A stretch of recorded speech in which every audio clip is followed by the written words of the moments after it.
आजकल social media पर बहुत सारे एड्स देखने को मिल रहे हैं और वो एड्स देखकर लोग उनको वर्क दे रहे हैं। लेकिन सावधान, किसी को भी ऐड देखकर काम दोगे तो आपका नुकसान तय है। फेसबुक हो या फिर इंस्टाग्राम हो या फिर यूट्यूब हो, आपको आजकल हर तरफ अलग अलग एड्स देखने को मिल रहे होंगे। लेकिन एडवर्टाइज कितनी भी अच्छी लगे, उस पर आंख बंद करके भरोसा कर लिया तो नुकसान तय है।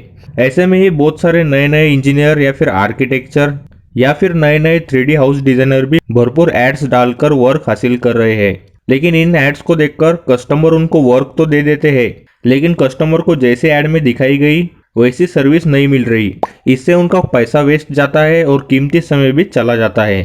तो ऐसे में क्या करें? सबके मन में यही समस्या होती है कि बेस्ट सर्विस देने वाले को कैसे पहचाने। देखिए, आजकल आपको बहुत सारे होम डिजाइनर्स या फिर होम प्लानर्स ऑनलाइन मिल जाएंगे या फिर आपके लोकल एरिया में भी मिल जाएंगे।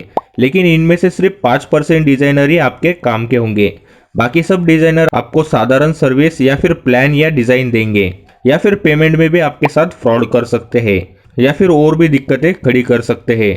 इसलिए उनको आपका वर्क देने से पहले उनके बारे में आपको कुछ बातें पता करनी होंगी, जैसे कि वो कितने सालों से डिजाइन बना रहे हैं। ज्यादातर ऐसा होता है कि जिनको ज्यादा दिनों का अनुभव होता है वो प्लान्स और डिजाइन बनाने में एक्सपर्ट हो जाते हैं, तो आप उनको आपके घर का नक्शा या फिर एलिवेशन बनाने के लिए दे सकते हैं। हालांकि कुछ नए डिजाइनर भी अपने टैलेंट के जोर पर बहुत अच्छे अच्छे डिजाइन बना लेते हैं। कुछ लोग कम समय में ज्यादा वर्क करके अपने वर्क में काफी प्रोग्रेस कर लेते हैं। इसलिए आपको डिजाइनर्स के अब तक किए हुए वर्क के सैंपल आपको देखने पड़ेंगे। वो सैंपल आप उनके ऑफिस में जाकर देख सकते हैं या फिर उनके सोशल मीडिया अकाउंट पर भी जाकर देख सकते हैं, जैसे कि उनकी वेबसाइट, उनका यूट्यूब चैनल, फेसबुक, इंस्टाग्राम इत्यादि। वहां पर उनके अब तक के कितने किए गए वर्क्स है ये भी आपको समझ में आ जाएगा, और उनके वर्क की क्वालिटी कैसी है ये भी आपको समझ में आएगा। अब बात करते हैं कि उन पे भरोसा कैसे किया जाए, क्योंकि ज्यादातर डिजाइनर एडवांस में ही पूरा पेमेंट लेते हैं और बाद में वर्क देते हैं। अब ऐसे में हमारे साथ फ्रॉड होने के चांसेस भी रहते हैं। इसलिए आपको एक काम करना है कि उनके सोशल मीडिया अकाउंट पर जाकर उनके लिए दिए गए कमेंट्स या फिर रिव्यूज आपको पढ़ना है। उसमें आपको समझ में आएगा कि वो सही से सर्विस दे रहे हैं या फिर फ्रॉड कर रहे हैं। आपको ज्यादा से ज्यादा कमेंट पढ़ना है और उनके अलग अलग सोशल मीडिया अकाउंट्स चेक करना है। ज्यादातर बहुत सालों से सर्विस देने वाले डिजाइनर्स फ्रॉड नहीं करते, इसलिए वो ज्यादा वर्क भी करते हैं और सोशल मीडिया पर एक्टिव भी रहते हैं। अब बात करते हैं कि उनसे डील कैसे करना है और प्लान्स और एलिवेशन के लिए क्या क्या रेट्स होंगे। इसके लिए आपको उनके साथ व्हाट्सएप पर या फिर कॉल पे बात करनी है और रेट्स पूछने हैं। और हाँ, रेट्स पूछने के बाद डिस्काउंट की बात जरूर करनी है। उन्होंने जो रेट्स बोले हैं उसी रेट्स पर तुरंत एग्री नहीं होना है।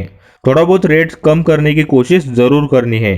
अब पेमेंट करने से पहले उनसे क्लियर करना है कि आप कितने दिनों तक वर्क कंप्लीट करके देंगे और आप हमें क्या क्या देने वाले हैं, और बाद में ही पेमेंट करना है। और डील होने के बाद आपके चॉइस के कुछ डिजाइन के फोटोज गूगल से या फिर उनके वेबसाइट से सिलेक्ट कीजिए और उनको सेंड कर दीजिए, ताकि आपको किस टाइप में डिजाइन पसंद है ये उनको पता चलेगा, और उसी के हिसाब से वो आपके लिए एक बेस्ट एलिवेशन डिजाइन बना कर देंगे। तो आशा करता हूँ कि आज के वीडियो की जानकारी आपको अच्छी लगी। वीडियो पसंद आए तो वीडियो को एक लाइक कर दीजिए, और कुछ लोगों को इस जानकारी से फायदा हो सकता है, इसलिए वीडियो को शेयर जरूर कर दीजिए। धन्यवाद।